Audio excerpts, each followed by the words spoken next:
आज के इस वीडियो में हम सीखने वाले हैं पास्ट परफेक्ट कंटीन्यूअस टेंस के बारे में। इसके पहले वाले वीडियो में आपको बताया है कि पास्ट परफेक्ट टेंस के वाक्यों का हम ट्रांसलेट कैसे बनाते हैं, और आज के इस वीडियो में सीखने वाले हैं पास्ट परफेक्ट कंटीन्यूअस टेंस के वाक्यों का हम पहचान कैसे करें और उनका ट्रांसलेट हम किस प्रकार से बनाए। तो बने रहिए हमारे वीडियो में और अंत तक जरूर देखिए। यदि आप हमारे चैनल पर नए हैं तो हमारे चैनल को सब्सक्राइब और बेल आइकन दबाना ना भूलें, जिससे कि हम अपने चैनल पर जो भी वीडियो अपलोड करें तो आप सभी को हमारे वीडियो का नोटिफिकेशन मिल सके। तो चलिए दोस्तों शुरू करते हैं हम पास्ट परफेक्ट कंटीन्यूअस टेंस की पहचान को कि कैसे जानेंगे कि जो हमारा दिया गया वाक्य है वो पास्ट परफेक्ट कंटीन्यूअस टेंस से संबंधित है कि नहीं। तो देखिए जो पहचान वो यही है कि इस प्रकार के वाक्यों के अंत में रहा था, रही थी, रहे थे आदि शब्द आते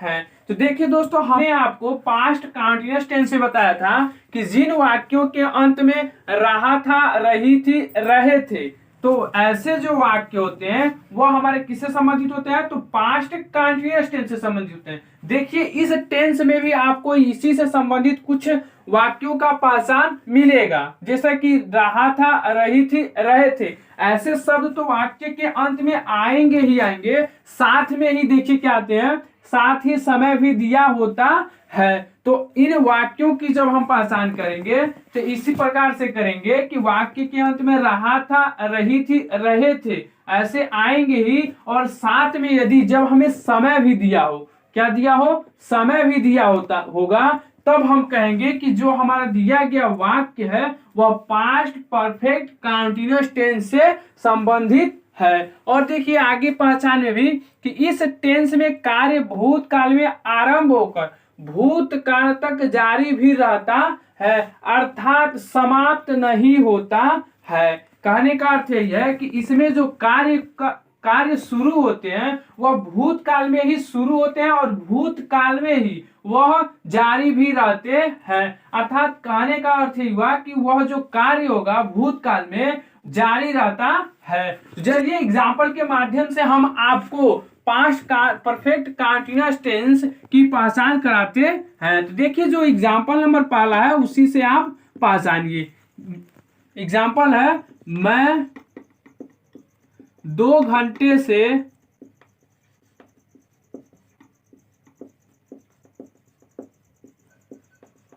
पढ़ रहा था। क्या है हमारा वाक्य कि मैं 2 घंटे से पढ़ रहा था। तो देखिए यहाँ पे जो है वाक्य के अंत में क्या आया, हमें रहा था, और यही रहा था से आपको पहले ज्ञात होगा कि यह जो वाक्य है वह हमें पास्ट कंटीन्यूअस टेंस का है। लेकिन देखिए अब उसी के साथ हमें समय भी दिया है। क्या दिया है, समय भी। तो जब समय भी हो और रहा था भी हो तब वह जो वाक्य होता है वह पास्ट परफेक्ट कंटीन्यूअस टेंस से संबंधित होता है। तो एक बार और हम आपको बताते हैं एग्जाम्पल नंबर दूसरे के माध्यम से कि जो हमारे वाक्य होते हैं वह कैसे पास्ट परफेक्ट कंटीन्यूअस टेंस से रिलेटेड होंगे। तो देखिए दूसरा एग्जाम्पल है, मैं सुबह से घूम रही हूं।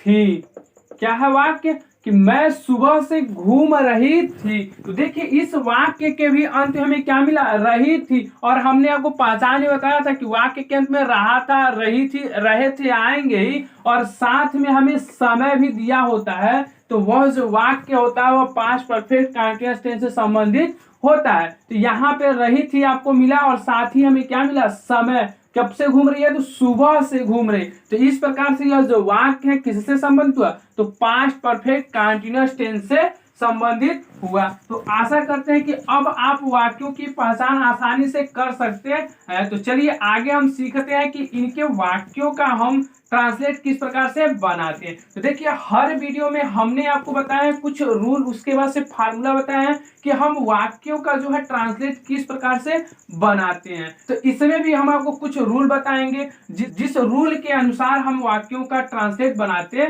हैं। तो जैसा कि हम आपको पिछले वीडियो में बताया है कि सब्जेक्ट के साथ साथ हमें हेल्पिंग वर्ब किसका प्रयोग करना है और कौन सी वर्ब की फॉर्म का यूज करते हैं। तो पहला रूल यही है कि सिंगुलर सब्जेक्ट या प्लूरल सब्जेक्ट, किसकी बात करें हम, सिंगुलर सब्जेक्ट की और प्लूरल सब्जेक्ट, जो किसी भी प्रकार का सब्जेक्ट होता है तो उसके साथ हम हैड बीन किसका प्रयोग करते हैं, हैड बीन का प्रयोग करते हैं। या हमारा सब्जेक्ट सिंगुलर हो या प्लूरल हो, दोनों के साथ हम हैड बीन का प्रयोग करते हैं। दूसरा रूल यही है कि हम वर्ब की फर्स्ट फॉर्म में ही आईएनजी जोड़ते हैं। और तीसरा रूल यही है कि हम कल के लिए यस्टरडे का यूज करते हैं। और चौथा रूल है निश्चित समय के लिए हम सिंस का प्रयोग करते हैं और अनिश्चित समय के लिए हम फार का प्रयोग करते हैं। तो इन 4 रूल को हम अपने व्हाइट बोर्ड पर लिख रहे हैं। पहला रूल है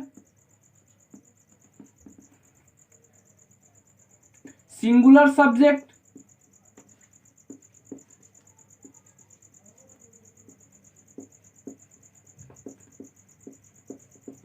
तथा प्लूरल सब्जेक्ट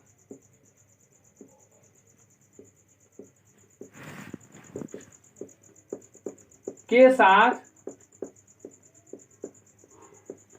हैड बीन का प्रयोग करते हैं।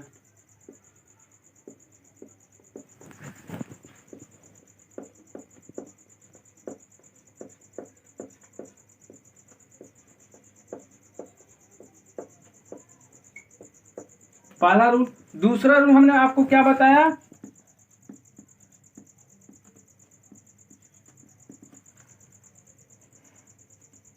निश्चित समय के लिए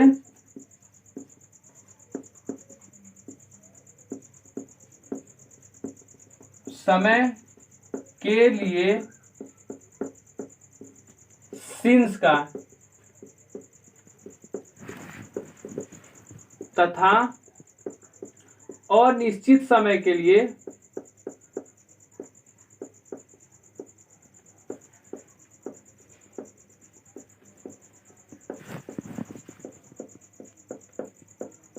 फार का यूज करते हैं।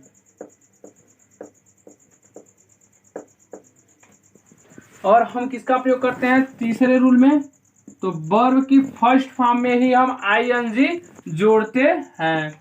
किसके, वर्ब फर्स्ट फॉर्म में आईएनजी जोड़ते हैं। और चौथा रूल है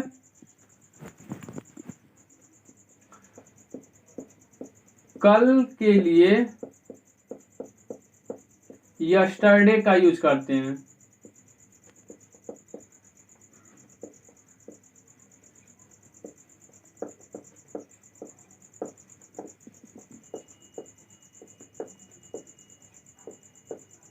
तो ये रहे हमारे रूल जिसके अनुसार हम वाक्यों का ट्रांसलेट बनाते हैं। तो सबसे पहले हम सीखते हैं कि अफर्मेटिव सेंटेंस के वाक्यों का ट्रांसलेट हम कैसे बनाते हैं। तो देखिए, जो हमारे अफर्मेटिव सेंटेंस के जब भी हम वाक्य बनाएंगे तो हमें सबसे पहले इन चारों रूल को याद रहना आवश्यक है।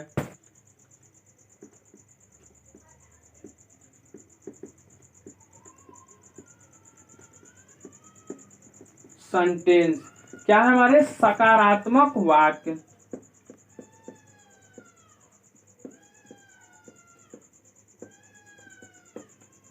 तो देखिए, अफर्मेटिव सेंटेंस के वाक्यों को बनाने के लिए हमें किसकी जरूरत पड़ती है, तो एक फार्मूले की जरूरत पड़ती है। जो फार्मूला इस प्रकार से है कि सबसे पहले हम लिखते हैं सब्जेक्ट।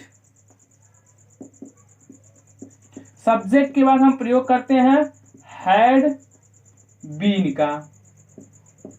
उसके बाद से होता है हमारा वर्ब की फर्स्ट फॉर्म।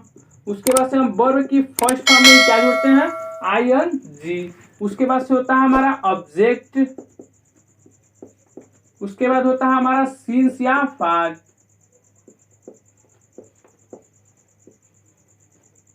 उसके बाद से होता है हमारा टाइम। अंत में फुल स्टॉप। तो यह जो फार्मूला है हमारा अफर्मेटिव सेंटेंस के वाक्यों का ट्रांसलेट बनाने के लिए है कि सबसे पहले हम सब्जेक्ट का प्रयोग करते हैं। उसके बाद से हम प्रयोग करते हैं हैड बीन। उसके बाद वर्ब की फर्स्ट फॉर्म और फर्स्ट फॉर्म में ही हम आईएनजी जोड़ते हैं। उसके बाद होता है हमारा ऑब्जेक्ट, और ऑब्जेक्ट के बाद हम यूज करते हैं सिंस या फार। सिंस और फार का यूज कब करते हैं हम आपको रूल नंबर 2 में बताएं कि निश्चित समय के लिए हम सिंस का प्रयोग करेंगे और अनिश्चित समय के लिए हम फार का यूज करते हैं। उसके बाद से क्या लिखते हैं हम, टाइम, जो हमारा समय दिया होता है उसको हम अंत में लिखते हैं। तो इस प्रकार से हम अफर्मेटिव सेंटेंस के वाक्यों का ट्रांसलेट बनाएंगे, जिसमें से पहला एग्जाम्पल के माध्यम से हम आपको बना करके बता रहे हैं। एग्जाम्पल नंबर पहला देखिए, पहला एग्जाम्पल है कि हम आपकी प्रतीक्षा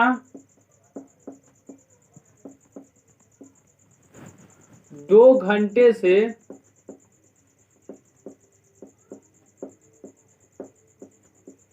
कर रहे थे। क्या है हमारा वाक्य कि हम आपकी प्रतीक्षा 2 घंटे से कर रहे थे। तो इस प्रकार के वाक्यों का ट्रांसलेट बनाने से पहले हमें फार्मूला याद रहना चाहिए। तो देखिए जो फार्मूला है कि सबसे पहले हम सब्जेक्ट लिखते हैं, तो इसमें हम सबसे पहले क्या लिखेंगे, सब्जेक्ट। यहाँ पे क्या है, हम, और हम के लिए क्या प्रयोग करेंगे, बी। उसके बाद से किसका प्रयोग करते हैं, तो हैड बीन का। तो क्या लिखेंगे हम, हैड बीन। उसके बाद हम किसका प्रयोग करेंगे, तो वर्ब की फर्स्ट फॉर्म। तो यहाँ पे क्या है, प्रतीक्षा करना। प्रतीक्षा के लिए क्या होता है, तो वेट, और वेट में ही हम क्या जोड़ देंगे, ING। तो क्या हो जाएगा, वेटिंग। ऑब्जेक्ट यू, उसका से क्या प्रयोग करते हैं, तो सिंस या फार का। तो यहाँ पे जो समय है क्या है, निश्चित नहीं है, तो इसलिए हम यहाँ पे किसका यूज करेंगे, तो फार का। तो क्या हो जाएगा, फार 2 आवर,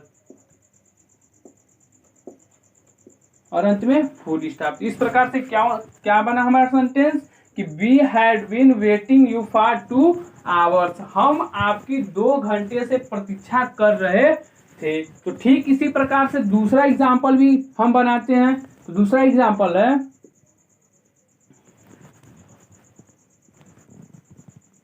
मैं 5 बजे से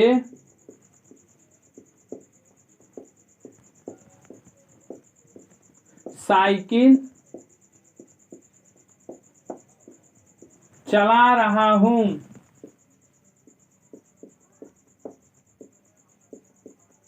था, क्या है, मैं 5 बजे से साइकिल चला रहा था। तो देखिए इसका भी जब हम ट्रांसलेट बनाएंगे तो सबसे पहले क्या लिखेंगे, सब्जेक्ट। तो यहाँ पे सब्जेक्ट क्या है, आई।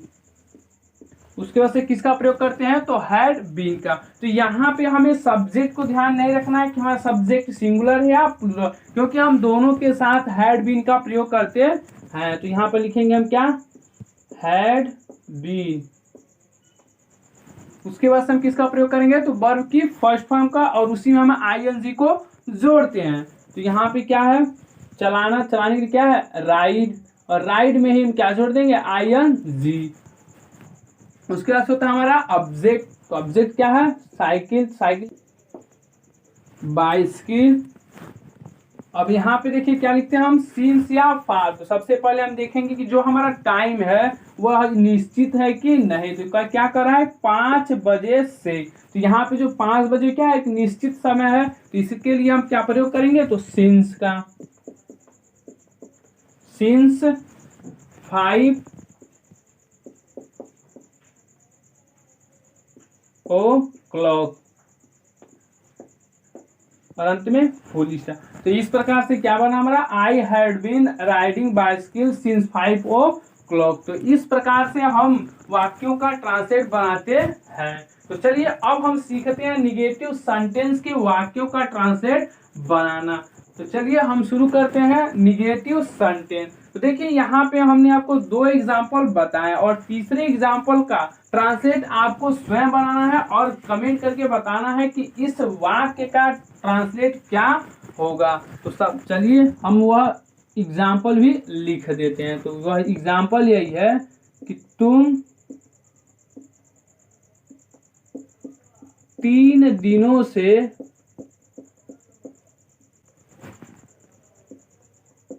पढ़ रहे थे।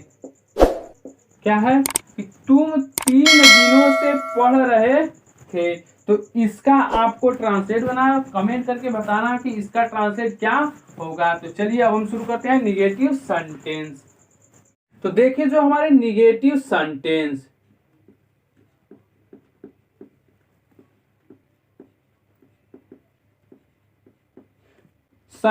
तो देखिए जो हमारा निगेटिव सेंटेंस है उसका जो फार्मूला होता है वो सेम टू सेम जो हमारे अफर्मेटिव सेंटेंस का फार्मूला है उसी के तरह है। इसमें क्या होता है कि जो हमारे हैड बीन होते हैं उसके बीच में हम नॉट का प्रयोग करते हैं। तो सेम वही फार्मूला होगा, सिर्फ हमें क्या करना होता है, हैड और बीन के बीच में हमें नॉट का प्रयोग करना होता है। और जो रूल हम अफर्मेटिव सेंटेंस के लिए फॉलो करते हैं ठीक वही रूल जो है हमें निगेटिव सेंटेंस के लिए भी फॉलो करना है। तो चलिए लेट अस स्टार्ट टू। सबसे पहले हम क्या प्रयोग करते हैं, तो सब्जेक्ट का।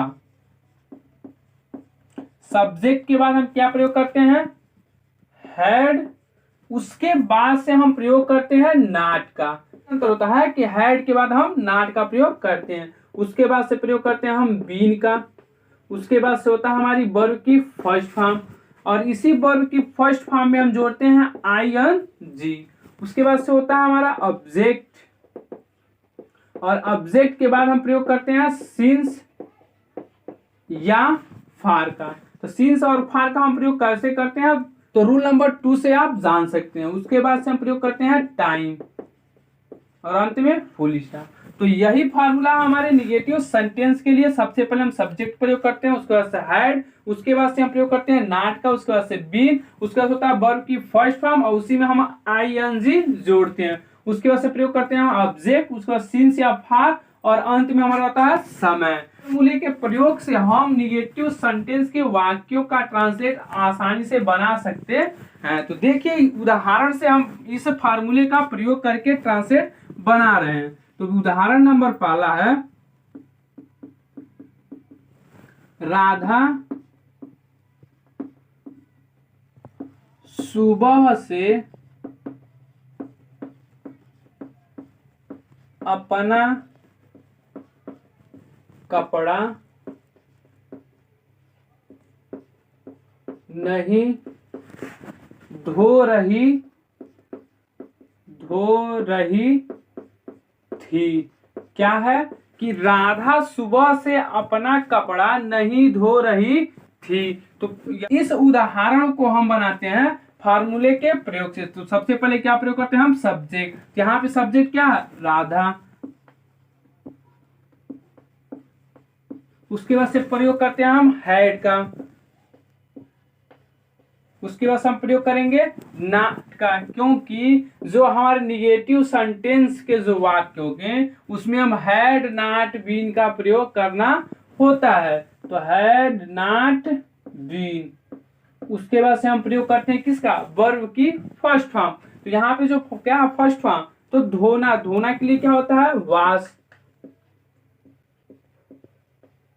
और वॉश में ही हम क्या करेंगे, ing को जोड़ देंगे। तो क्या हो जाएगा, वॉशिंग। और ऑब्जेक्ट क्या है, अपना कपड़ा। तो इसके लिए क्या होगा, हर क्लॉथ। उसके बाद से क्या है हमारा, तो सिंस या फार में से किसी एक का। तो देखिए जो समय है वही बताएगा कि हमें सिंस का प्रयोग करना है या फार। देखिए जो समय है वह क्या दिया हुआ, सुबह से, और जो सुबह है क्या है, एक निश्चित समय है, तो इसलिए हम प्रयोग करते हैं तो सिंस का, सिंस मॉर्निंग, और अंत में फुल स्टॉप। तो इस प्रकार से हम ट्रांसलेट बनाए कि Radha had not been washing her cloth since morning. ठीक इसी प्रकार से हम दूसरा एग्जांपल भी बनाते हैं। दूसरा एग्जांपल है, मैं सोमवार से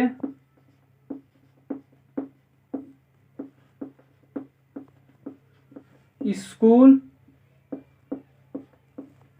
नहीं जा रहा था। क्या है कि मैं सोमवार से स्कूल नहीं जा रहा था। तो इसका जब हम ट्रांसलेट बनाएंगे तो यही फार्मूले के प्रयोग से हम बनाएंगे। तो सबसे पहले हम क्या बनाएंगे, तो सब्जेक्ट, और सब्जेक्ट क्या है, तो तो मैं के लिए किसका प्रयोग करेंगे, तो आई। उसके बाद से प्रयोग किसका करेंगे हम, तो हैड नॉट बीन, क्योंकि यह जो वाक्य क्या है, निगेटिव सेंटेंस का है, तो इसलिए हम प्रयोग करेंगे हैड नॉट बीन। उसके बाद से प्रयोग करेंगे हम वर्ब की फर्स्ट फॉर्म और उसी में हम यूज करेंगे ing। तो क्या है, जाना, जाने के लिए क्या होता है, तो गो, और गो में ही हम ing का प्रयोग करेंगे। और ऑब्जेक्ट क्या है, गो टू स्कूल। उसके बाद हम प्रयोग करते हैं सिंस या फा। तो यहाँ पे जो है समय क्या है, सोमवार, और हफ्ते में सोमवार कितनी बार होता है, तो एक बार, तो इसलिए यहाँ पे जो सोमवार समय है क्या है, निश्चित है, तो इसलिए हम यहाँ पे प्रयोग करेंगे सिंस का। उसके बाद हम प्रयोग करेंगे किसका, टाइम, तो क्या है वही मंडे, और अंत में फुल स्टॉप। तो इस प्रकार से हमारा क्या बना, I had not been going to school since Monday, मैं सोमवार से स्कूल नहीं जा रहा था। इस प्रकार से हम वाक्यों का ट्रांसलेट बनाते हैं। तो चलिए अब हम सीखते हैं कि जो हमारे इंट्रोगेटिव सेंटेंस हैं उनके वाक्यों का हम ट्रांसलेट कैसे बनाते हैं। तो चलिए अब हम बनाते हैं इंट्रोगेटिव सेंटेंस।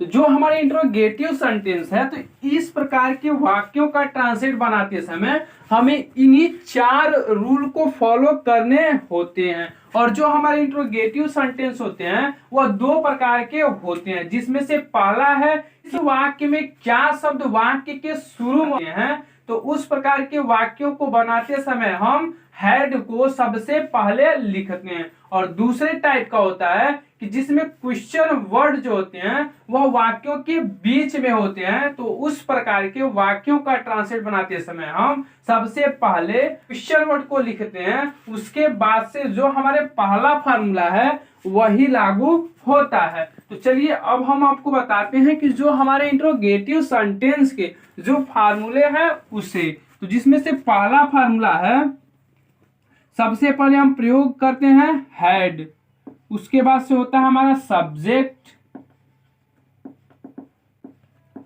और सब्जेक्ट के बाद होता है हम प्रयोग करते हैं बीन का। उसके बाद से होता है हमारा वर्ब की फर्स्ट फॉर्म, उसी में हम जोड़ते हैं ing। उसके बाद से हम प्रयोग करते हैं ऑब्जेक्ट, और ऑब्जेक्ट के बाद किसका प्रयोग करते हैं हम, सिंस या फार में से किसी एक को जो हम समय के अनुसार चुनाव करते हैं। उसके बाद से होता है हमारा टाइम, और अंत में क्वेश्चन मार्क। तो जो हमारे इंट्रोगेटिव सेंटेंस के वाक्य होते हैं, वाक्य के अंत में क्वेश्चन मार्क आवश्यक होता है। और दूसरा जो टाइप का है फार्मूला वह यही है कि सबसे पहले हम क्वेश्चन वर्ड को लिखते हैं,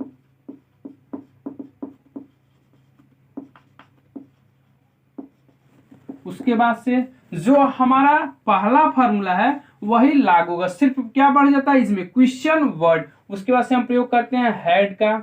उसके बाद से होता है हमारा सब्जेक्ट, और सब्जेक्ट के बाद हम प्रयोग करते हैं बीन का, और सब्जेक्ट के बीन के बाद प्रयोग के बाद हम प्रयोग करते हैं किसका, तो वर्ब की फर्स्ट फॉर्म, और उसी में जोड़ते हैं हम ing। उसके बाद से होता है हमारा ऑब्जेक्ट, और ऑब्जेक्ट के बाद हम प्रयोग करते हैं सिंस या फार का। उसके बाद से हम प्रयोग करते हैं किसका, टाइम, जो समय हमें दिया होता है, और अंत में क्वेश्चन मार्क लगाना ना भूलें। तो यही जो 2 फार्मूले हैं इंट्रोगेटिव सेंटेंस के हैं। तो चलिए उदाहरण के माध्यम से हम इन फार्मूले का प्रयोग करके ट्रांसलेट बनाते हैं। तो देखिए जो हमारा पहला एग्जांपल है वह यही है कि क्या तुम 2 दिनों से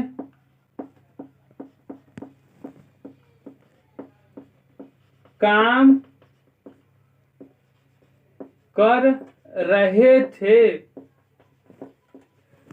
तो रहे थे से तो आप वाक्य की पहचान कर लेंगे, और समय से, समय और रहे थे से यह जो वाक्य किससे संबंधित हुआ, तो पास्ट परफेक्ट कंटीन्यूअस टेंस से।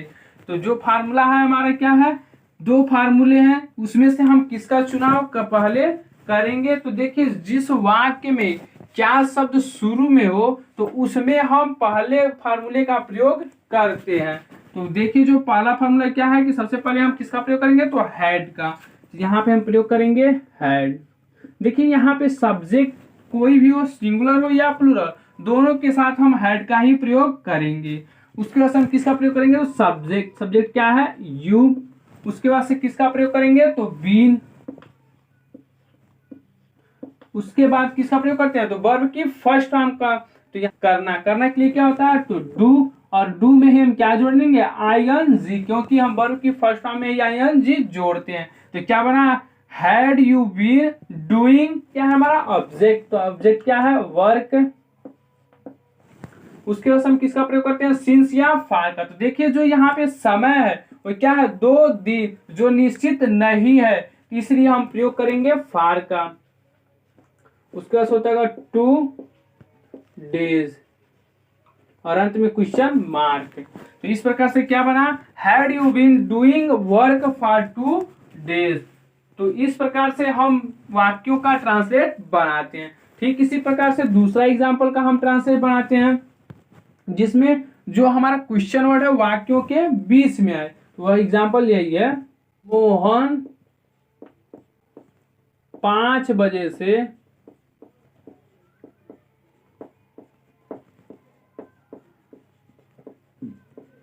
क्या कर रहा था। क्या है कि मोहन 5 बजे से क्या कर रहा था। तो इसका भी ट्रांसलेट बनाएंगे तो किस पे बनाएंगे, तो फार्मूले नंबर 2 पे। क्यों, क्योंकि यहाँ पे जो क्वेश्चन वर्ड हो क्या वाक्य के बीच में आया, तो इसलिए हम फार्मूले नंबर 2 का प्रयोग करेंगे। तो इसमें सबसे पहले क्या लिखते हैं हम, तो क्वेश्चन वर्ड। तो क्वेश्चन वर्ड क्या है, क्या, तो इसके लिए हम क्या प्रयोग करेंगे, व्हाट। उसके बाद से हम किसका प्रयोग करेंगे, तो हैड का। उसके बाद से सब्जेक्ट। सब्जेक्ट क्या है यहाँ पे, मोहन नाम है, बीन। उसके बाद वर्ब की फर्स्ट फॉर्म, तो यहाँ पे क्या है, डूइंग। इस वाक्य में जो है हमारा ऑब्जेक्ट नहीं है, तो इसलिए हम आगे बढ़ेंगे तो क्या आएगा, सिंस या फार में से किसी एक का। तो यहाँ पे समय क्या है, 5 बजे, जो निश्चित है, इसलिए हम यहाँ पे प्रयोग करेंगे सिंस 5 o'clock, और अंत में क्वेश्चन मार्क। आप जब भी इंट्रोगेटिव सेंटेंस के वाक्यों को बनाएगा तो क्वेश्चन मार्क लगाना ना भूलें। तो ठीक इसी प्रकार से तीसरे एग्जाम्पल को हम बनाते हैं। तीसरा एग्जाम्पल, क्या बच्चा 10 मिनट से चिल्ला रहा था, अंत में क्वेश्चन मार्क। क्या है कि क्या बच्चा 10 मिनट से चिल्ला रहा था। तो देखिए इसका जब हम ट्रांसलेट बनाएंगे तो फार्मूले नंबर 1 पे, क्योंकि यहाँ पे जो है हमारा क्या क्वेश्चन मार्क, जो क्वेश्चन वर्ड है क्या पहले आया है, तो इसमें हम प्रयोग करेंगे। तो क्या होगा, सबसे पहले हम हैड, बच्चा के लिए क्या प्रयोग करेंगे, चाइल्ड। उसके बाद से क्या होगा, बीन। चिल्लाने के लिए क्या होता है, तो क्राई, और वर्ब की फर्स्ट फॉर्म में हम क्या जोड़ते हैं, आईएनजी। तो क्या हो जाएगा, क्राइंग, और ऑब्जेक्ट नहीं है, तो इसके लिए हम आगे बढ़ेंगे तो क्या आएगा, सिंस या फार। तो यहाँ पे हम किसका प्रयोग करेंगे, तो यहाँ पे जो समय है क्या 10 मिनट, जो निश्चित नहीं है, तो इसलिए हम प्रयोग करेंगे फार 10 मिनट,